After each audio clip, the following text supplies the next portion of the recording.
Hi guys, welcome back to my YouTube channel. ಏನೋ ಗೊತ್ತಿಲ್ಲ, ಇವತ್ತಿಂದ ಕಂಟಿನ್ಯೂಸ್ ಆಗಿ ಡೈಲಿ ವ್ಲಾಗ್ಸ್ ಹಾಕಬೇಕು ಅಂತ ನಾನು ಡಿಸೈಡ್ ಮಾಡಿದ್ದೀನಿ. So let's see how it goes. ಮತ್ತು ನನ್ನ ತಂಗಿ ಡೈಲಿ ಸಮೀರ್ ಅವ್ರದ್ದು ವ್ಲಾಗ್ಸ್ ನೋಡ್ತಾನೆ ಇರ್ತಾಳೆ. ಸೊ ಅದು ಒಂದು ಕಡೆಯಿಂದ ನನಗೆ ಮೋಟಿವೇಶನ್ ಆಯಿತು ಅಂತ ಅನ್ಕೋತೀನಿ. ಎಸ್, ಸೊ ಫ್ರಮ್ ಟುಡೇ ಇವತ್ತಿಂದ ನಾನು ಡೈಲಿ ವ್ಲಾಗ್ಸ್ ಹಾಕಕ್ಕೆ ಸ್ಟಾರ್ಟ್ ಮಾಡ್ತೀನಿ. ಸೊ ಲೆಟ್ಸ್ ಸಿ ಹೇಗೆ ರೆಸ್ಪಾನ್ಸ್ ಸಿಕ್ಕತ್ತೆ ನಿಮ್ಮ ಕಡೆಯಿಂದ ಅಂತ. ಫಸ್ಟ್ ನಾನು ಇವಾಗ ಎದ್ದು ಆ್ಯಕ್ಚುಲಿ ಬಾಲಕ್ಕಿ ಗಂಜಿ ಮಾಡ್ಕೊಂಡು ಕುಡಿಯೋಣ ಅಂತ ಅಂದ್ಕೊಂಡಿದ್ದೀನಿ. ಸೊ ಮೀನ್ ಟೈಮ್ ಮನೆಯೂ ಕೂಡ ಒರೆಸ್ಬೇಕು. ಇದು ಪ್ರಿಪೇರ್ ಆಗೋ ಅಷ್ಟರಲ್ಲಿ let me do this work. ಮನೇಲಿ ಇದ್ದಕ್ಕೆ ಏನಾದರೂ ಸ್ವಲ್ಪ ಮನೆ ಕೆಲಸ ಮಾಡಬೇಕಲ್ವ, ಇಲ್ಲಾಂದರೆ ನಮ್ಮಮ್ಮ ಬೈತಾರೆ. ಸೊ ಸ್ವಲ್ಪ ಆದರೂ ಕೆಲಸ ಮಾಡೋಣ. ಸೊ ಇದು ಆಗೋಷ್ಟೊತ್ತಿಗೆ ಮನೆ ಒರೆಸಿ ಬರ್ತೀನಿ. ಓಕೆ,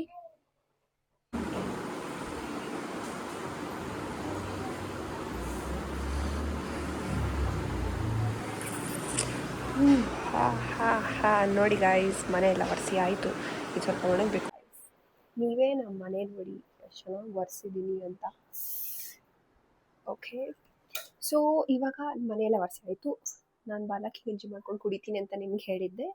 ಇದು ಏನಕ್ಕೆ ಯೂಸ್ಫುಲ್ ಅಂತ ನಾನು ಹೇಳ್ತೀನಿ. ಬಿಕಾಸ್ ಇವಾಗ ನಿಮ್ಮ ಬಾಡಿ ಹೀಟ್ ಆಗಿದೆ ಅಂತ ಇಟ್ಕೊಳ್ಳಿ, ಎಳ್ನೀರು ತೊಗೊಂಬರೋಕ್ಕೆ ಸ್ವಲ್ಪ ಸೋಂಬೇರಿ ಅಂತ ಇದ್ದರೆ ಅಥವಾ ಸಿಕ್ಕಲಿಲ್ಲ ಅಂತಂದರೆ ಆ ಟೈಮಲ್ಲಿ ನೀವು ಬಾಲಕ್ಕಿ ಗಂಜಿ ಮಾಡ್ಕೊಂಡು ಕುಡಿಬೋದು. ಯಾಕೆ ಅಂತಂದರೆ ಇದು ಬಾಡಿಗೆ ತುಂಬ ತಂಪು. ಹಾಗಂತ ನೀವು ಬಾಲಕ್ಕಿ ಗಂಜಿನೆಲ್ಲ ಹುಡ್ಕೊಂಡು ಹೋಗೋದೇನು ಬೇಕಾಗಿಲ್ಲ. ಒಂದ್ಸಲ ನೀವು ತೊಗೊಂಡು ಇಟ್ಕೊಂಡ್ರೆ ಮನೆಯಲ್ಲಿ ಬಾಲಕ್ಕಿ ಅಂತ ಸಿಕ್ಕತ್ತೆ. ಅದನ್ನು ತೊಗೊಂಡು ಸ್ವಲ್ಪ ಮಿಕ್ಸಿಗೆ ಹಾಕ್ಕೊಂಡು ಸ್ವಲ್ಪ ಅದನ್ನ ಸ್ಮಾಲ್ ಪೀಸಸ್ ಆಗಿ ನೀವು ಮಾಡ್ಕೋಬೇಕು. ಅಂದರೆ 1-2 ಸಲ ಹಿಂಗೆ ಗ್ರೈಂಡ್ ಮಾಡಿದ್ರೆ ಅದು ಸರಿಯಾಗತ್ತೆ.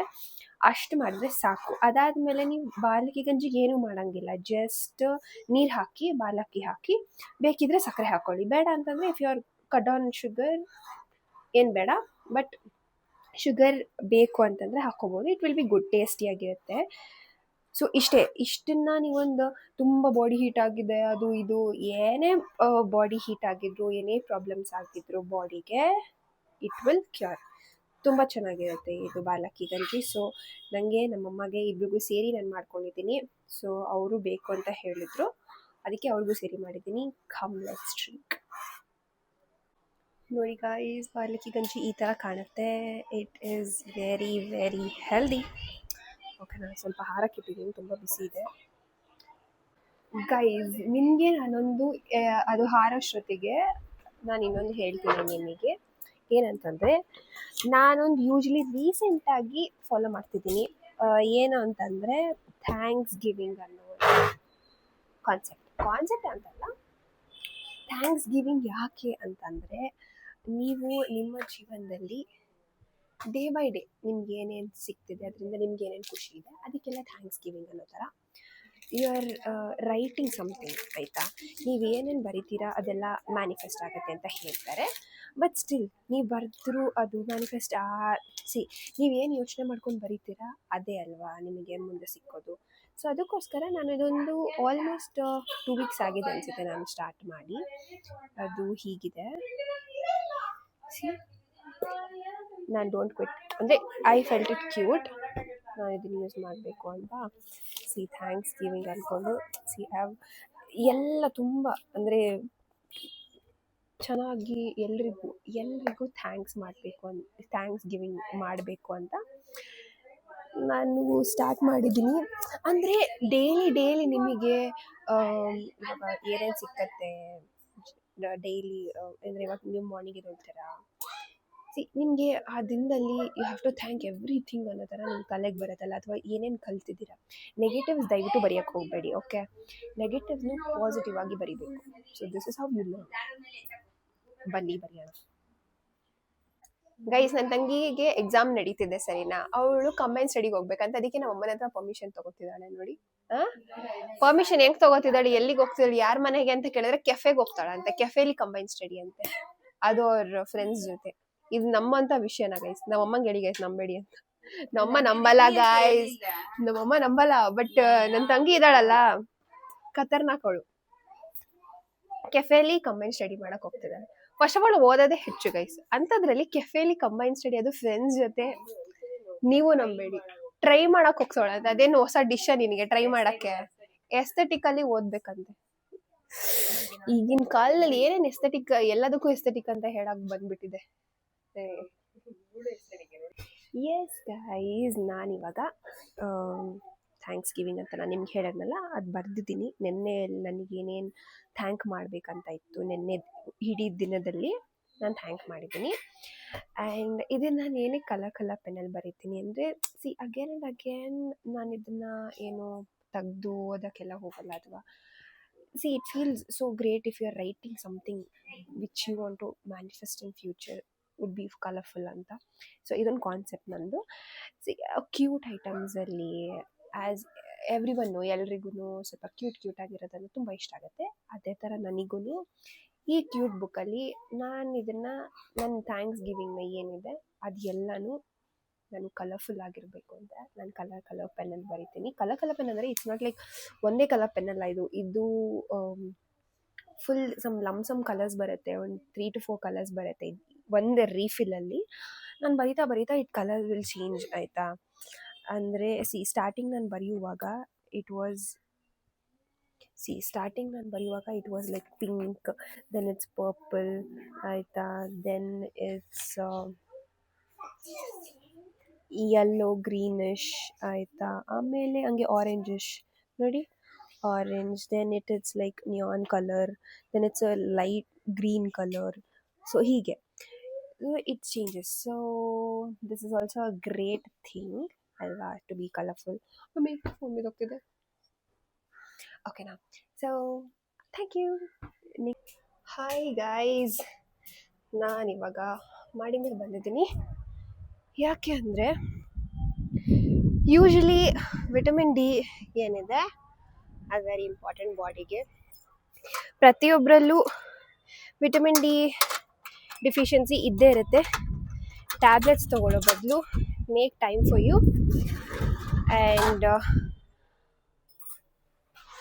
ಮಾಡಿ ಮೇಲೆ ಬಂದು ಒಂದು ಸ್ವಲ್ಪ ವಿಟಮಿನ್ ಡಿ ತೊಗೊಳ್ಳೋದ್ರಿಂದ, ವಿಟಮಿನ್ ಡಿ ಅಂದರೆ ಏನೂ ಅಲ್ಲ, ಜಸ್ಟ್ ಸನ್ಲೈಟ್. ಇದೊಂದು 10 to 15 minutes ದಿನ ತಗೊಂಡ್ರೆ ಮೋರ್ ದೆನ್ ಎನಫ್ ಗೈಸ್. ಯಾವ ಡಿಫಿಷಿಯನ್ಸಿನೂ ಬರಲ್ಲ. Vitamin D and B12. So ಈ ಡಿಫಿಷಿಯನ್ಸಿ ಎಲ್ಲ ಆಲ್ಮೋಸ್ಟ್ ನಿಮಗೆ ನೋಡೇ ಇರ್ತೀರ, ಎಲ್ಲರೂ ಎಕ್ಸ್ಪೀರಿಯನ್ಸ್ ಮಾಡಿರ್ತೀರ. And I want you all guys to take sunlight every day at least for 10 to 15 minutes. So usually ನಾನು ಸ್ನಾನ ಆದಮೇಲೆ ಬರ್ತೀನಿ ಮಾಡಿ ಮೇಲೆ ವಿಟಮಿನ್ ಡಿ ತೊಗೊಳಕ್ಕೆ. ಅದೇ ಹೇಳ್ತಾರಲ್ಲ, ಇಷ್ಟು ದಿನ ಸಮ್ಮರ್ ಇತ್ತು, ಬಟ್ ನಾವು ಯಾವತ್ತೂ ಬಂದು ವಿಟಮಿನ್ ಡಿ ತೊಗೋಬೇಕಂತ ದೇವರಾಣೆ ಅನಿಸ್ತಿರ್ಲಿಲ್ಲ. ನಾನು ಯೂಶ್ವಲಿ ತೊಗೋತೀನಿ, ಆಯಿತಾ? ನನ್ನ ಶಿಫ್ಟ್ ಟೈಮಿಂಗ್ಸ್ ಪ್ರಕಾರ ಆಗ್ತಿರ್ಲಿಲ್ಲ, ಬಟ್ ಇದ್ದಾಗ ಅದೇನೋ ಹೇಳ್ತಾರಲ್ಲ, ಅದ್ರ ಬೆಲೆ ಗೊತ್ತಾಗದೆ ಇವಾಗ ಮಳೆಗಾಲದಲ್ಲಿ ನಾವು ಬಿಸಿಲನ್ನು ಎಕ್ಸ್ಪೆಕ್ಟ್ ಮಾಡೋಕ್ಕೆ ಸ್ವಲ್ಪ ಕಷ್ಟನೇ. ಬಟ್ ಬಿಸಿಲು ಬಂದ ಮೇಲೆ ಆದರೂ ತೊಗೊಳ್ಳೋ ಪ್ರಯತ್ನ ಮಾಡಿ. ಜಸ್ಟ್ 10 to 15 minutes ಸುಮ್ಮನೆ ಒಂದು ವಾಕಿಂಗ್ ಮಾಡಿ, ಪರವಾಗಿಲ್ಲ. ಆ್ಯಂಡ್ ಆಲ್ಸೋ ತುಂಬ ಜನಕ್ಕೆ ಅದೊಂದು ಮಿಸ್ಕನ್ಸೆಪ್ಷನ್ ಇರುತ್ತೆ, ಬೆಳಗಿನ ಬಿಸಿಲು ಮಾತ್ರ ತೊಗೋಬೇಕು, ಮಧ್ಯಾಹ್ನ ಬಿಸಿಲೆಲ್ಲ ತುಂಬ ಹೀಟ್ ಅದು ಇದು ಅಂತ. ಹೀಟ್ ವೇವ್ಸ್ ಹೌದು, ಬಟ್ ಸಮ್ಮರಲ್ಲಿ ಹೌದು. ವಿಂಟರಲ್ಲಿ ಯೂಶ್ವಲಿ ಬಿಸಿಲು ಬರೋದೇ ಕಮ್ಮಿ. ಅಂಥದ್ರಲ್ಲೂ ಅದು ಹೀಟ್ ವೇವ್ಸ್ ಅಂತ ಕಡೆಗಣಿಸ್ಕೊಂಡು ಇರೋದು ತಪ್ಪು. ಆ್ಯಂಡ್ ಆಲ್ಸೋ ಮಿಸ್ಕನ್ಸೆಪ್ಷನ್ ಏನಿದೆ ಎಲ್ಲರಲ್ಲೂ ಅಂತಂದರೆ, ಅಂದರೆ ಆಲ್ಮೋಸ್ಟ್ ಎಲ್ರಿಗೂ, ನನಗೂ ಇತ್ತು. ಸೊ ನಾನು ತಿಳ್ಕೊಂಡು ನಿಮಗೆ ಹೇಳ್ತಾ ಇದ್ದೀನಿ. ಮಕ್ಕಳಿದ್ದಾಗ, ನಾವು ಚಿಕ್ಕವರಿದ್ದಾಗ ಅವಾಗೆಲ್ಲ ನಮಗೆ ಬಾಡಿ, ಸ್ಕಿನ್ ಎಲ್ಲ ತುಂಬ ಡೆಲಿಕೇಟ್ ಆಗಿರುತ್ತೆ. ಅದಕ್ಕೋಸ್ಕರ ದೊಡ್ಡವರೆಲ್ಲ ಏನು ಮಾಡ್ತಿದ್ರು, ಮಾರ್ನಿಂಗ್ 6 to 7, 8 ಒಳಗೆ ಏನು ಬಿಸಿಲು ಬರುತ್ತೆ ಅದಷ್ಟು ಮಾತ್ರ ಮಕ್ಕಳಿಗೆ ಕೊಡಿಸ್ತಿದ್ರು, ಅಂದರೆ ಆ ಸನ್ಲೈಟ್ ಮಾತ್ರ ಅಂತ. ಸೊ ಅದು ಹೇಗಾಗ್ಬಿಟ್ಟಿದೆ ಅಂದರೆ, ಇಲ್ಲಿವರೆಗೂ ಪ್ರತಿಯೊಬ್ಬರೂ ಅದೇ ಟೈಮಿಂಗ್ಸಲ್ಲಿ ಬರೋ ಬಿಸಿಲೇ ಬಾಡಿಗೆ ಬೇಕು, ಅದಾದಮೇಲೆ ಬಂದರೆ ವಿಲ್ ಟ್ಯಾನ್, ಅದು ಇದು ಅಂತೆಲ್ಲ ಮಿಸ್ಕನ್ಸೆಪ್ಷನ್ ಇದೆ. That's not right. ಯಾಕಂದರೆ ಚಿಕ್ಕವರಿದ್ದಾಗ ನಮಗೆ ಡೆಲಿಕೇಟ್ ಸ್ಕಿನ್ ಆಗಿರೋದ್ರಿಂದ ಆ ಟೈಮಲ್ಲಿ ಸ್ವಲ್ಪ ಸನ್ರೈಸ್ ಬರೋದ್ರಿಂದ ಅದು ಮಕ್ಕಳಿಗೆ it was more than enough. ಆದರೆ ನಾವು ಅಡಲ್ಟ್ಸ್, ನಮಗೆ ಈ ಸ್ವಲ್ಪ ಲೈಕ್ 11-12 ಬರೋ ಬಿಸಿಲೆಲ್ಲ ಇಟ್ಸ್ ಫೈನ್, ಅದೆಲ್ಲ ನಾವು ತೊಗೋಬೋದು. ನಾನು ಹೇಳ್ತಿರೋದು ಜಾಸ್ತಿ ಹೊತ್ತು ತೊಗೊಬಾರ್ದು, ಬಟ್ 10 to 15 ಮಿನಿಟ್ಸ್ ತೊಗೊಳೋದ್ರಿಂದ ಏನೂ ಹಾರ್ಮ್ ಆಗಲ್ಲ ಬಾಡಿಗೆ. So you have to take, ಆಯಿತಾ. ಸೊ ಇದು ಮಿಸ್ಕನ್ಸೆಪ್ಷನ್ ಎಲ್ಲರಲ್ಲೂ ಇರುತ್ತೆ. ಸೊ ಇದು ಎಲ್ರಿಗೂ ಕ್ಲಿಯರ್ ಆಯಿತು ಅನ್ಸುತ್ತೆ, ಆಯಿತಾ. ಯಾರ್ಯಾರು ಗೊತ್ತಿಲ್ಲ ನೀವು ತಿಳಿಸಿ. So vitamin D, that is sunlight, you have to take daily. ಇದೊಂದು ರುಟೀನ್ ಮಾಡ್ಕೊಳ್ಳಿ. ಆ್ಯಂಡ್ ಆಲ್ಸೋ ಪ್ಲಾಂಟ್ಸ್ನ ನೋಡಿ, ಪ್ಲಾಂಟ್ಸ್ ಜೊತೆ ಮಾತಾಡಿ, ಇದೊಂದು ಸ್ವಲ್ಪ ಚೆನ್ನಾಗಿರುತ್ತೆ. When you come to terrace ಅಲ್ಲ, ಸ್ವಲ್ಪನಾದರೂ ಹೊರಗಿನ ಪ್ರಪಂಚನ ನೋಡ್ತೀರಾ, ಅಟ್ಲೀಸ್ಟ್ ಆಕಾಶ ಮತ್ತು ಇದು ಗಿಡ ಮರಗಳು ಇದೆಲ್ಲ ನೋಡಿದ್ರೆ ಸ್ವಲ್ಪನಾದರೂ ಸಮಾಧಾನ ಆಗುತ್ತೆ ಮನಸ್ಸಿಗೆ. ಪ್ರತಿ ಸಲ ನಾವು 4 ಗೋಡೆ ಮಧ್ಯೆ ಇಟ್ಕೊಂಡು ಸಿಸ್ಟಮ್ಗಳನ್ನ ನೋಡಿಕೊಂಡು ಅದೆಲ್ಲ ತುಂಬ ಬೋರಿಂಗ್ ಅನಿಸುತ್ತೆ. ವೆನ್ ಯು ಡೂ ದಿಸ್ ಎಲ್ಲ, ನಿಮ್ಮ ಮೈಂಡ್ ಕೂಡ ರಿಫ್ರೆಶ್ ಆಗುತ್ತೆ. ಈ ಗಾಳಿ ಎಲ್ಲ ನಿಮಗೆ ಇನ್ನೂ ತುಂಬ ಚೆನ್ನಾಗಿರಬೇಕು, ದಿನ ಚೆನ್ನಾಗಿ ಸ್ಟಾರ್ಟ್ ಮಾಡಬೇಕು ಅಂತ ಕೂಡ ಅನಿಸುತ್ತೆ. ಇವನ್ ಅದಕ್ಕೋಸ್ಕರ have come up. As I told you, vitamin D is very important. And also ಕೆಲವೊಂದು ನಿಮಗೆ ಸ್ಕಿನ್ ವೈಟ್ ಪ್ಯಾಚಸ್ ಆಗಿರ್ಬೋದು, ಅಥವಾ ಡಿಫಿಷಿಯನ್ಸಿ ಮೆನ್ ಬೋನ್ ಸ್ಟ್ರೆಂತ್ ಆಗಿರ್ಬೋದು, ಪ್ರತಿಯೊಂದು ನೀವು ಲ್ಯಾಕ್ ಆಗೋದೇ ಈ ವಿಟಮಿನ್ ಡಿ ಮತ್ತು B12ಇಂದ. ಸೊ ಇದಕ್ಕೋಸ್ಕರ ತುಂಬ ಜನ ಸಪ್ಲಿಮೆಂಟ್ಸ್ ತೊಗೋತಾರೆ. But I suggest natural things are the best solutions ಅಂತ ಹೇಳ್ತೀನಿ. ಸಪ್ಲಿಮೆಂಟ್ಸ್ ಎಷ್ಟು ದಿನ ಅಂತ ತೊಗೊತೀರ ಅಲ್ವಾ. ಆಮೇಲೆ ಸಪ್ಲಿಮೆಂಟ್ಸಿಗೆ ನಾವು ಅಡಿಕ್ಟ್ ಆಗಿಬಿಟ್ರೆ ದೆನ್ ಅದು ಒಂಥರ ಚೆನ್ನಾಗಾಗಲ್ಲ, ಲಾಂಗ್ ಟರ್ಮ್ಗೆಲ್ಲ ಅದು ಅಷ್ಟು ಸರಿ ಆಗಲ್ಲ. ಸೊ ಯಾವ್ದಾದ್ರು ನ್ಯಾಚುರಲ್ ಆಗಿ ಸಿಕ್ಕತ್ತೆ ನಮಗೆ, ಅದನ್ನು ಅಟ್ಲೀಸ್ಟ್ ನಾವು ನ್ಯಾಚುರಲ್ ಆಗಿ ಉಪಯೋಗಿಸ್ಕೊಳ್ಳೋಣ. Okay, so this was my day. And ಇದಾದಮೇಲೆ ಸಂಜೆ ಎಲ್ಲ ಏನು ಮಾಡ್ತೀನಿ ಅಂತ let me see. I don't think ನಾನು ಏನಾದ್ರು ಮಾಡ್ತೀನಿ ಅಂತ. ಜಸ್ಟ್ ವೀಡಿಯೋ ಮಾಡೋದಕ್ಕೋಸ್ಕರ ನಾನು ದೇವ್ರಾಣೆ ಅದು ಇದು ಕೆಲಸ ಎಲ್ಲ ಮಾಡೋಕ್ಕೆ ಹೋಗಲ್ಲ. ಅಂದರೆ ವೀಡಿಯೋ ಮಾಡಬೇಕು ಅದಕ್ಕೋಸ್ಕರ ನಾನು ಅಲ್ಲಿಗೆ ಹೋಗೋಣ ಇಲ್ಲಿಗೆ ಹೋಗೋಣ ಎಕ್ಸ್ಪ್ಲೋರ್ ಮಾಡೋಣ. ನಾನು when I feel I have to go and then I have to show. ಯಾಕಂದರೆ ನಾನು ಇವಾಗ ಡೈಲಿ ವ್ಲಾಗ್ ಸ್ಟಾರ್ಟ್ ಮಾಡಿರೋದೇನಕ್ಕೆ, ನಾನೇನೇನು ಮಾಡ್ತೀನಿ ದಿನದಲ್ಲಿ ಅಂತ ತೋರ್ಸೋಕ್ಕೆ. ನಿಮಗೋಸ್ಕರ ನಾನು ಹೋಗಿ ಅದಾದರೆ ಅದು ನನ್ನ ಡೈಲಿ ವ್ಲಾಗ್ ಆಗಲ್ಲ, ನಿಮಗೋಸ್ಕರ ನಾನು ಹೋಗಿದ್ದೀನಿ ಅನ್ನೋ ಥರ ಆಗಿಬಿಡತ್ತೆ. ಸೊ ಡೈಲಿ ವ್ಲಾಗ್ ನನ್ನ ಪ್ರಕಾರ ಏನಂತಂದರೆ, ನಾನೇನು ಮಾಡ್ತೀನಿ ದಿನದಲ್ಲಿ, ನನ್ನ ದಿನ ಹೇಗಿರುತ್ತೆ ಅದನ್ನು ನಿಮಗೂ ತೋರಿಸೋದಕ್ಕೋಸ್ಕರ ನಾನು ಡೈಲಿ ವ್ಲಾಗ್ನ ಸ್ಟಾರ್ಟ್ ಮಾಡಿರೋದು. So yes, this was my day. Evening any updates ಇದ್ದರೆ ನಾನು ಡೆಫಿನೆಟ್ಲಿ ರೆಕಾರ್ಡ್ ಮಾಡಿ ಹಾಕ್ತೀನಿ. If not, until then thank me for whatever you wish to thank. And ಅಲ್ಲಿವರೆಗೂ ಎಲ್ಲರೂ ಆರಾಮಾಗಿರಿ. ಡೈಲಿ ಸಮ್ನ ನೀವು ನೋಡಲೇಬೇಕು. ಡೈಲಿ ಸಮ್ ಅಂತ ನಾನು ವರ್ಡ್ ಇಟ್ಟಿರೋದೇ ಪ್ರತಿದಿನ ನಾನೇನೇನು ಮಾಡ್ತೀನಿ ಒಳ್ಳೆಯದು, ಅಥವಾ ನನ್ನ ಕಡೆಯಿಂದ ಏನೇನು ಒಳ್ಳೇದು ತಿಳ್ಸೋಕ್ಕಾಗತ್ತೆ, ದಟ್ ನನಗೇನು ಗೊತ್ತು ಆಲ್ರೆಡಿ, ಅದನ್ನೆಲ್ಲ ನಿಮಗೆ ತಿಳಿಸೋದಕ್ಕೆ ಪ್ರಯತ್ನ ಮಾಡ್ತೀನಿ. ಸೊ ದಟ್ ಇಸ್ ವೈ ನನ್ನ ಚಾನಲ್ ಹೆಸರು ನಾನು ಡೈಲಿ ಸಮ್ ಅಂತ ಇಟ್ಟಿದ್ದೀನಿ, ಆಯಿತಾ. So until then keep watching daily sum. ಬಾಯ್.